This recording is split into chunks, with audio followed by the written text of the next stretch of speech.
O Mother Nui, stretch high above this valley. Your starry body is our glory. Then see the hawk of yonder Rahur quit, his fiery splendor, oh so mighty. He brings a light for all our weary souls. He makes the broken spirit whole.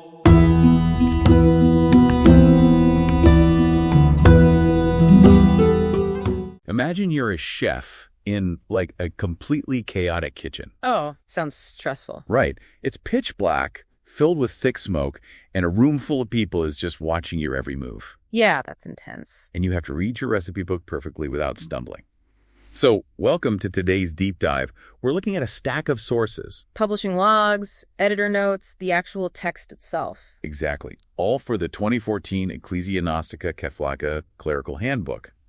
Our mission here is to see how the Ordo Templi Orientis took these incredibly complex rituals and, turned them into a highly practical physical manual. Because that's the real challenge, isn't it? I mean, esoteric texts are usually these dusty, cryptic volumes full of dense philosophy. Yeah, not exactly light reading for a dark room. Right. But this handbook isn't meant for a library. It's a working tool designed for an altar, and it has to survive a highly demanding environment. So if they're reading this in the dark, with thick smoke from continuous incense, I imagine a standard paperback font is just not going to cut it.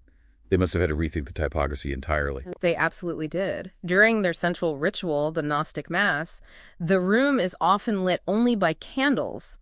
So to combat that low visibility, the editor used unusually large type and high contrast paper. Oh, and they bound it in red linen, right? Yeah, durable red linen, specifically to handle frequent use, wax strips, accidental spills of sacramental wine, that sort of thing.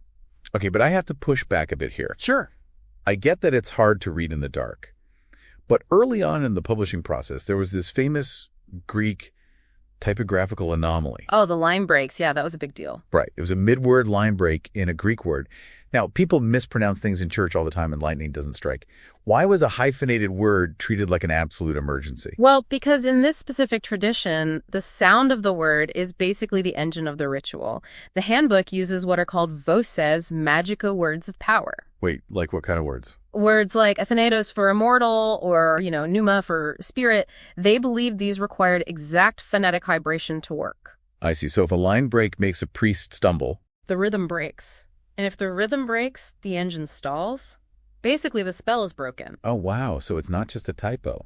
It's like a missing semicolon in a complex computer program. That's a great way to put it. Yeah. If the visual code is broken, the whole spiritual execution just crashes. Exactly. The editor caught it and scrambled to fix it immediately, which left only about a dozen flawed copies floating around.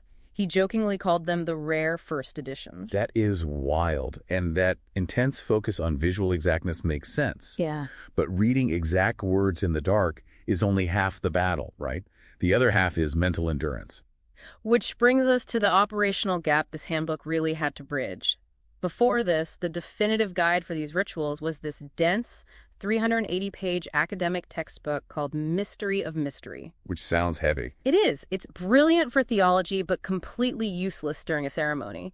Instead of 3 pages explaining the history of a specific blessing, the handbook strips all that away. Right, you don't want a history lesson while you're holding a chalice. Exactly. It just says, step forward, raise right hand, say this word. It turns philosophy into stage directions. And they had to adapt those stage directions for the congregation's stamina, too. Like the bifurcated saints list. Oh, yeah, that was a very practical change. Because instead of making people sit through a massive, exhaustive list of Gnostic saints every single week, they split it up. Right, into a short, ordinary version for weekly Mass and a longer High Mass version for holidays. It's totally like a director saving the 4-hour extended cut for diehard fans so the casual Tuesday audience doesn't burn out. It really is. It prevented congregational fatigue.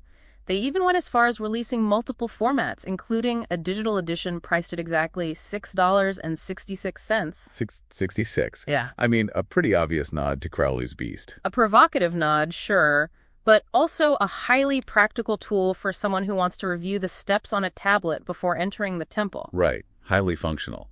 And when you look at the bigger picture here, the real takeaway is the origin of the text itself. It proves that profound institutional growth doesn't always come from corporate top-down mandates. It's grassroots. Completely. A single local priest in Kansas City realized his community was missing a practical tool, so he built it. It all comes back to that chaotic kitchen we started with and the literal tools we use to navigate the dark. Exactly. So as you go about your week, here is a final question to ponder. In our increasingly digital cloud-based lives, what everyday physical objects do you interact with that quietly act as your own sacred architecture simply through their material design?